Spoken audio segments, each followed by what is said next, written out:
es ¿qué necesitas aprender para convertirte en científico de datos? En este caso testeo varios modelos y al final el que mejor resultado le dio es un XGBoost, ¿vale? Esperad, que me he quedado a oscuras. Cosas del directo. Dame un segundo.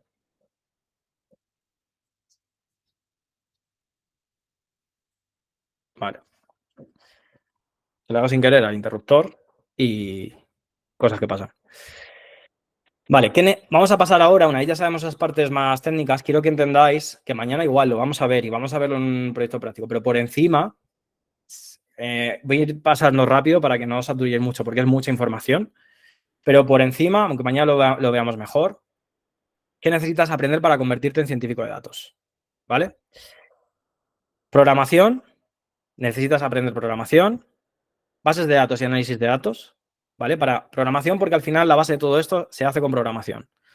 Bases de datos y análisis de datos porque necesitamos, por un lado, con la base de datos, obtener y limpiar datos y con el análisis de datos poder analizarlos y procesarlos. Y saber entrenar, elegir y optimizar esos modelos de Machine Learning, ¿vale? Herramientas que tenéis que aprender.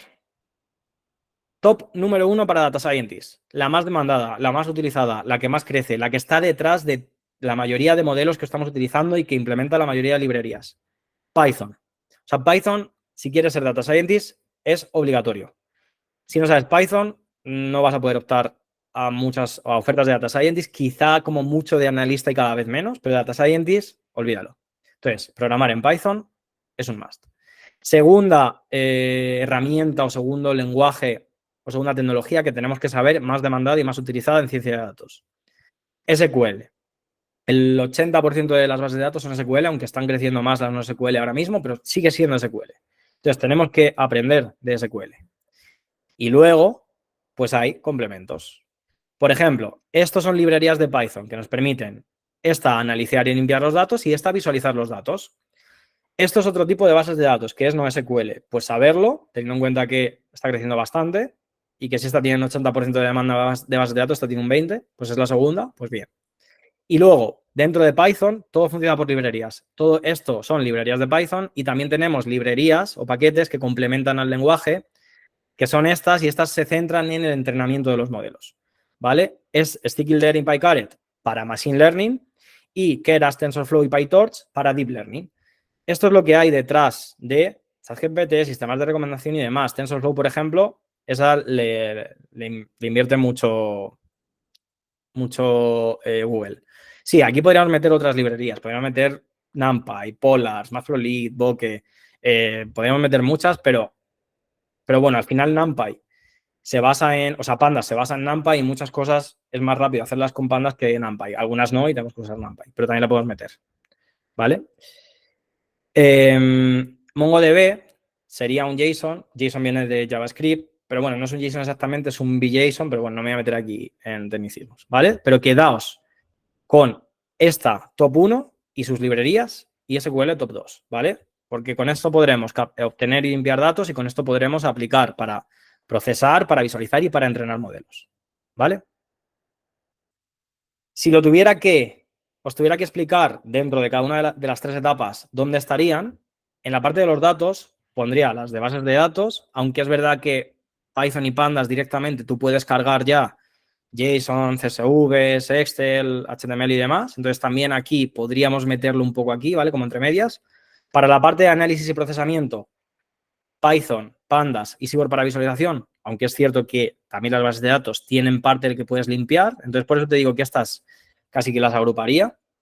Para modelos de Machine Learning, sí o sí, librerías de Python como estas, ¿vale? Estas Machine Learning y estas Deep Learning. Igual. ¿Qué pasa con R? Pues que R, a ver, cada vez está más en desuso. Es mejor para algunas cosas porque tiene los data tables y tal, pero no tiene una comunidad tan fuerte. O sea, la ventaja que tiene Python es que tiene una comunidad muy fuerte y que también empresas como Meta o como Google están invirtiendo en que se mejoren y están invirtiendo en librerías, que algunas ya se pueden pasar a R. Pero es verdad que en la tendencia Python ha superado a R de lenguajes más demandados y mientras que R está en decrecimiento, Python sigue creciendo. Entonces, no es que no se pueda hacer con R, de hecho yo he trabajado con R, Es cierto que yo trabajé con R justo para pasar de R a Python, ¿vale? Pero no tengo nada en contra de R, es otro lenguaje que también se utiliza, pero es verdad que vas a tener muchas más salidas y vas a poder acceder a muchas más empresas si sabes Python, ¿vale? R se está dejando más casi para academia, para investigación, pero en la vida real, en las empresas no se utiliza tanto R, ¿vale? Porque tiene cosas que están más capado.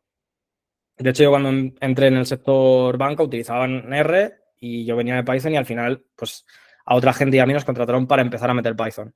Te hablo de 2018, ¿vale? Y MATLAB también pasa lo mismo. MATLAB está invirtiendo mucho para posicionarse, pero le está costando. Y PySpark, que es una librería, o Spark, eh, es para Big Data. Esa sí que se utiliza, pero ya os digo, al final da igual la herramienta. Es que todas siguen lo mismo. Entonces, yo mi recomendación por abriros puertas, porque es más utilizado, porque es más demandado, Python y librerías de Python. Que después quieres meterte en cosas de Big Data y hacer Spark. Te quieres meter en R porque eres más de un perfil estadístico y te apetece. Perfecto. Pero yo, mi recomendación, por lo que yo he utilizado en las empresas, lo que utilizo en mi empresa y lo que veo en otras empresas, es Python, ¿vale?